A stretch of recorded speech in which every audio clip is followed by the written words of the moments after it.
बहुत बहुत स्वागत है आज की सेशन में आप सभी का।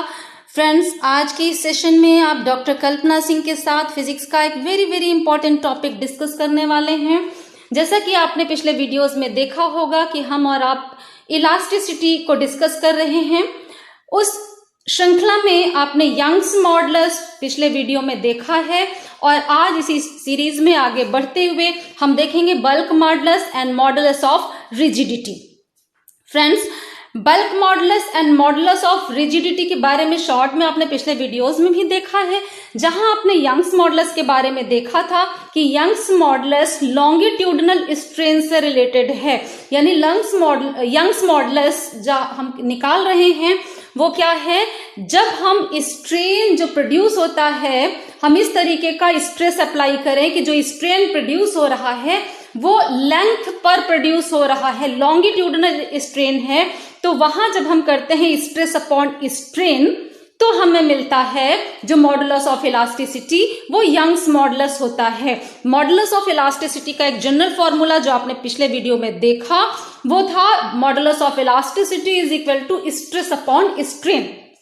तो फ्रेंड्स, हमें लॉन्गिट्यूडनल लिया है हमने, यानी यंग्स मॉडुलस हम कैलकुलेट कर रहे हों या बल्क मॉडुलस कैलकुलेट कर रहे हों या मॉडुलस ऑफ रिजिडिटी कैलकुलेट कर रहे हों, हर केस में जनरल फॉर्मूला सेम होगा। और वो जनरल फॉर्मूला क्या होगा, स्ट्रेस अपॉन स्ट्रेन। एक जनरल फॉर्मूला जो हम और आप पढ़ते आए हैं अभी तक, that is stress upon strain, जो कि हर केस में सेम होना है। लेकिन फ्रेंड्स, यहाँ ये हमें ध्यान रखना है कि हम बात करेंगे corresponding stress upon corresponding strain की। अब corresponding stress upon corresponding strain क्या होगा, जैसे जब हम यंग्स मॉडुलस निकालते हैं तो उस केस में हमने स्ट्रेस कैसा अप्लाई किया और स्ट्रेन कैसा प्रोड्यूस हुआ, यानी जो हम स्ट्रेस अप्लाई करते हैं उसकी वजह से लेंथ में चेंज आता है, तो वो करेस्पॉन्डिंग स्ट्रेस और करेस्पॉन्डिंग स्ट्रेन हमें लेना है। इसी तरीके से जब हम बल्क मॉडुलस लेंगे तो फ्रेंड्स आप देखेंगे यहाँ पे कि बल्क मॉडुलस के केस में हम वो स्ट्रेस लेते हैं जो वॉल्यूम में चेंज प्रोड्यूस करता है। यानी बल्क मॉडुलस उस केस में आएगा जब वॉल्यूम में चेंज हुआ, यानी स्ट्रेन कौन सा हो जाएगा, वॉल्यूमेट्रिक स्ट्रेन होगा।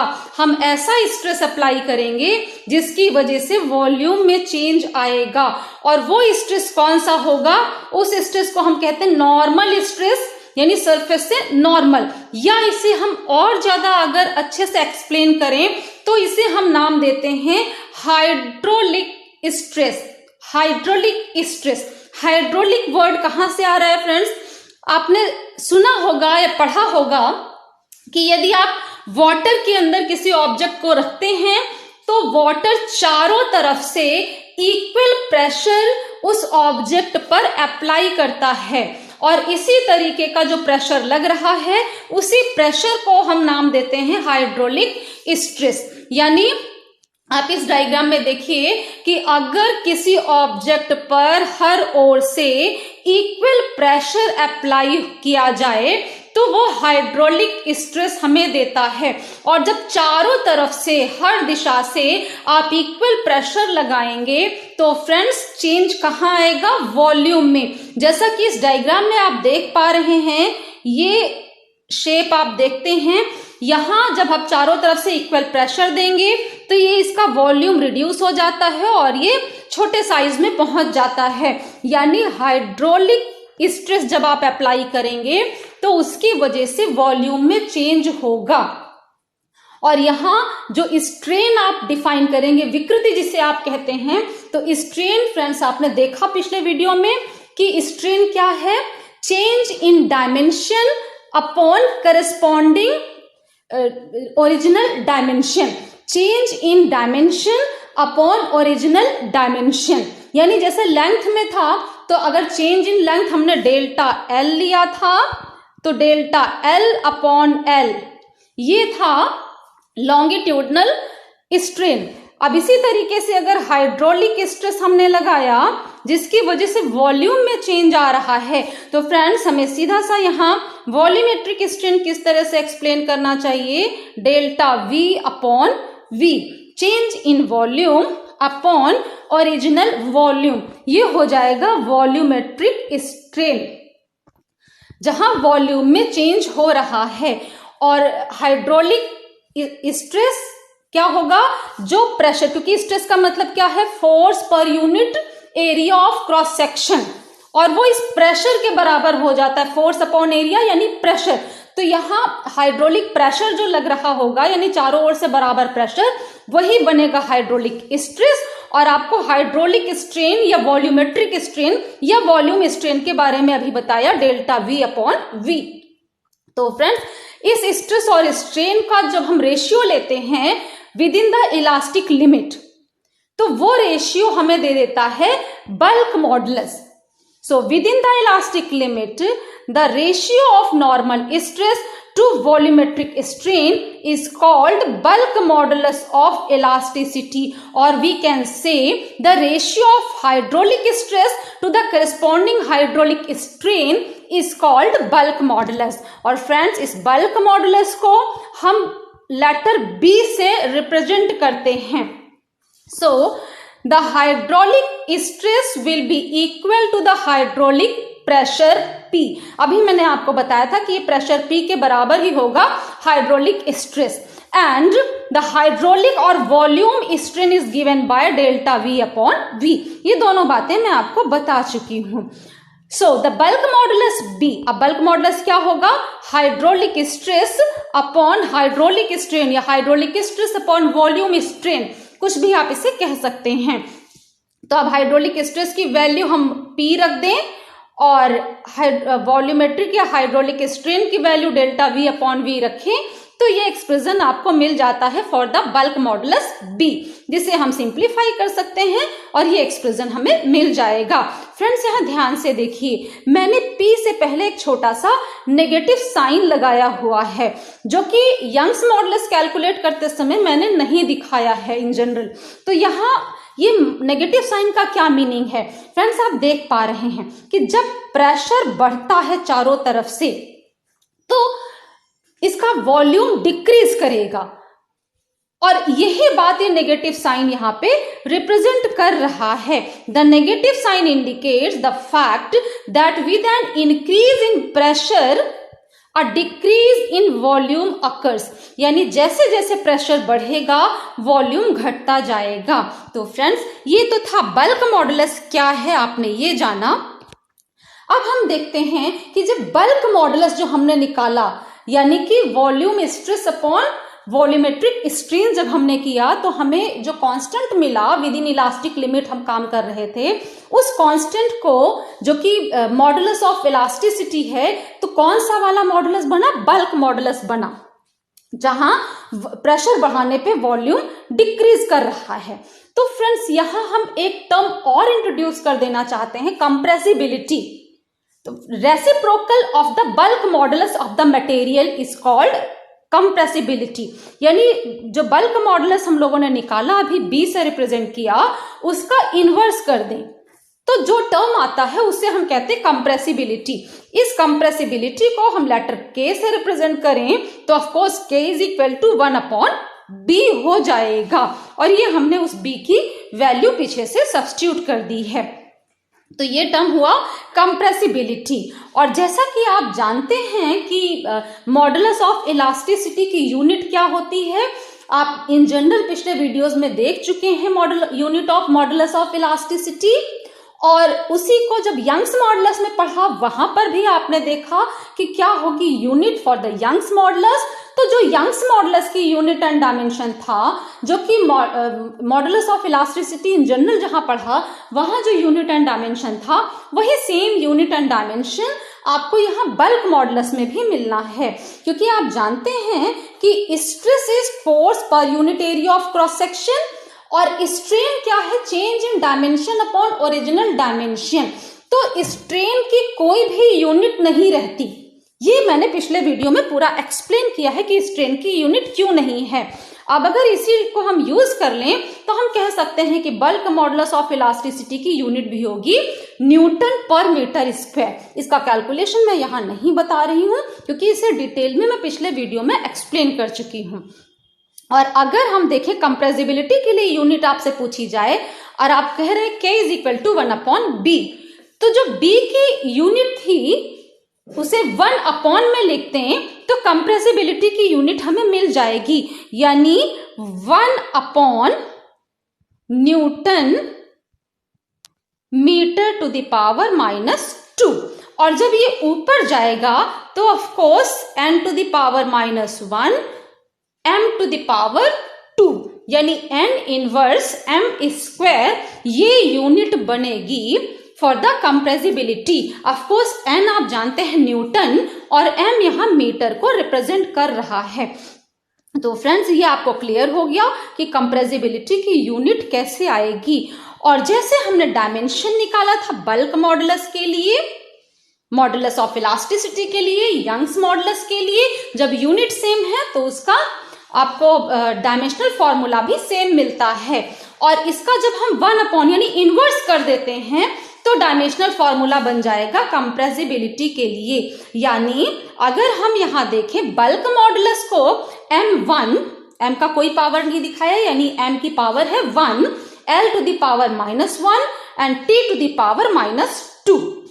अब अगर इसका इनवर्स करें तो m की पावर जो 1 है वो हो जाएगा m टू द पावर -1, जो l की पावर -1 है वो हो जाएगा l की पावर 1, और जो t की पावर -2 है वो हो जाएगा t की पावर 2, यानी इनवर्स हो गया। जो प्लस में था वो माइनस में, जो माइनस में था वो प्लस में हो गया, क्योंकि आपने 1 करके जैसे हमने यूनिट का सोल्यूशन बताया बिल्कुल उसी तरीके से डायमेंशन को भी यहां सॉल्व करके निकाल लिया। सो the bulk modulus for solids. अब इसी में हम कंप्रेसिबिलिटी और बल्क मॉडुलस को जरा कंपेयर कर लें। यूनिट आपने देख लिया, हम कंपेयर करना चाहते हैं कि सॉलिड, लिक्विड और गैसेस में किसका बल्क मॉडुलस ज्यादा होगा, किसकी कंप्रेसिबिलिटी ज्यादा होगी। तो फ्रेंड्स आप जानते हैं bulk modulus is equal to stress upon corresponding strain. Stress कौन सा? Hydraulic pressure. अब आप सोचिए अगर सॉलिड है आपके पास तो सॉलिड में उतना ही प्रेशर लगाएं जितना लिक्विड में लगाते हैं, और उतना ही प्रेशर हम गैस में लगाएं, तो सबसे ज्यादा जो स्ट्रेन प्रोड्यूस होगा, यानी सबसे ज्यादा जो चेंज आएगा उसके वॉल्यूम में, वो गैस में होगा, उसके बाद लिक्विड में, और सबसे कम चेंज आएगा सॉलिड में। यानी सॉलिड के लिए स्ट्रेन की वैल्यू कम आएगी सेम स्ट्रेस अप्लाई करने पर। और स्ट्रेस अपॉन स्ट्रेन आप लिख रहे हैं बल्क मॉडुलस, तो जब हम स्ट्रेस अपॉन स्ट्रेन लिख रहे हैं सेम स्ट्रेस पर सॉलिड में कम स्ट्रेन प्रोड्यूस हो रहा है, तो बल्क मॉडुलस सॉलिड का ग्रेटर हो जाएगा, क्योंकि डिनोमिनेटर कम हो गया तो इसका रिजल्ट जो आएगा वो ज्यादा आएगा। तो bulk modulus for solids are much larger than that for liquid which are again much larger than the bulk modulus for gases. यानी सबसे ज्यादा बल्क मॉडुलस सॉलिड का आया, देन लिक्विड का, और सबसे कम आया गैसेस का। और जैसा कि आपने देखा कि कंप्रेसिबिलिटी इज 1 बल्क मॉडुलस, तो जिसका बल्क मॉडुलस ज्यादा आया यानी सॉलिड, उसकी कंप्रेसिबिलिटी सबसे कम। आप प्रेशर लगाएं चारों तरफ से तो सबसे कम दबेगा सॉलिड और सबसे ज्यादा दबेगा गैस, यानी गैस की कंप्रेसिबिलिटी सबसे ज्यादा और बल्क मॉडुलस सबसे कम। ये आप ध्यान रखिएगा, और इसे हम यहां से कैलकुलेशन के थ्रू फॉर्मूला यूज करके प्रूव भी कर सकते हैं अगर ये अलग से आपको क्वेश्चन पूछा गया है तो ये बल्क मॉडुलस एंड कंप्रेसिबिलिटी के बारे में आपने देखा। नेक्स्ट हम यहीं पे कवर करेंगे मॉडुलस ऑफ रिजिडिटी और शेयर मॉडुलस। फ्रेंड्स, जैसा कि आपने देखा पिछले वीडियो में कि जब हम बात करते हैं मॉडुलस ऑफ इलास्टिसिटी तो इसका मीनिंग है सिंपल स्ट्रेस अपॉन स्ट्रेन।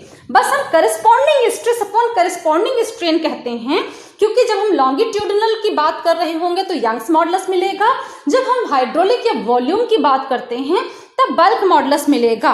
और जहां शेयर की बात आती है, जहां शेप चेंज होने की बात आती है, जहां शेप के डिफॉर्मेशन की बात आती है, आकार में विरूपण की बात आती है, वहां बनता है मॉडुलस ऑफ रिजिडिटी और share modulus, modulus of rigidity और शेयर मॉडुलस।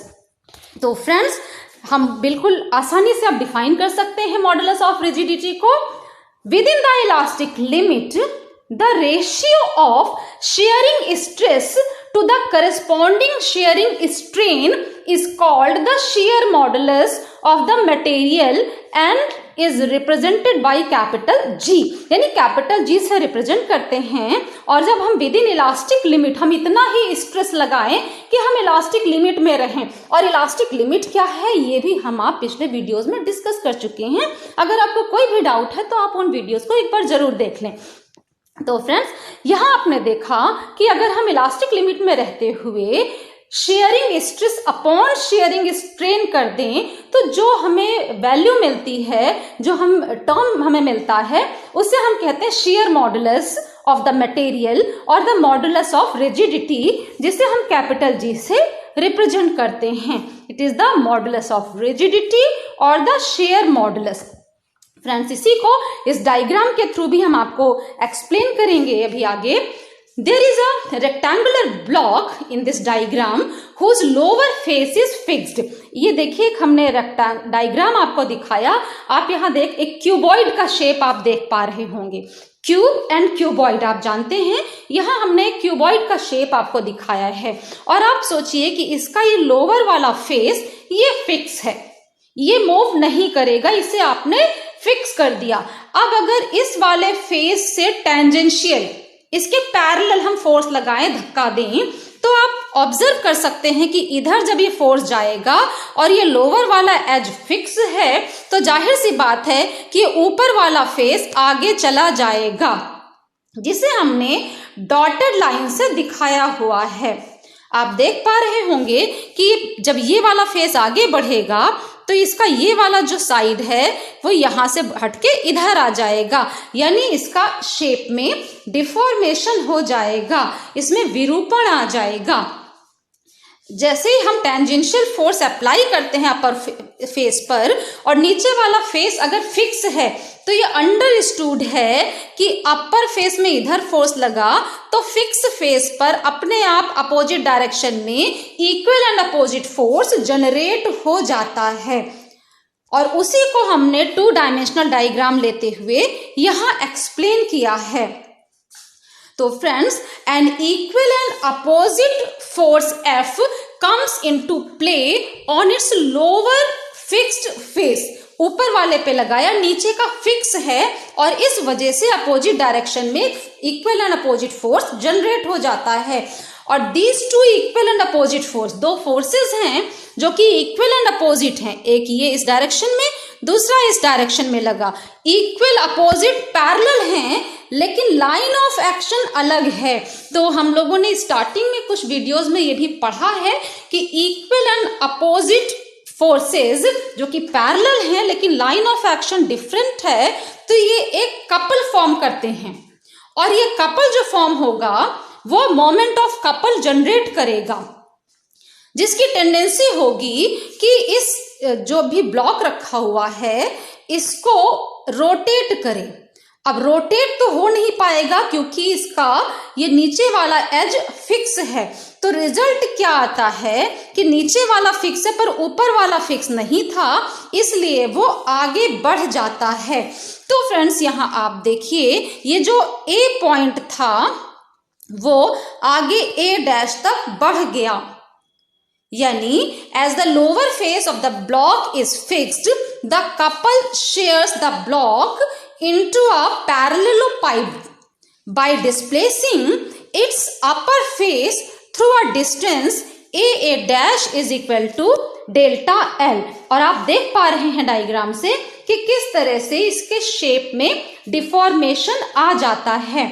और यहाँ ये जो थीटा का एंगल आ गया, जो पहले की डायरेक्शन थी ए बी, वो पहुंच गई ए डैश बी डायरेक्शन में। तो इन दोनों के बीच एंगल जो थीटा आया, इस थीटा से हम रिप्रेजेंट करते हैं शेयरिंग स्ट्रेन, यानी कितना डिफॉर्मेशन आया है इसके शेप में, वो इस थीटा से हम रिप्रेजेंट करते हैं।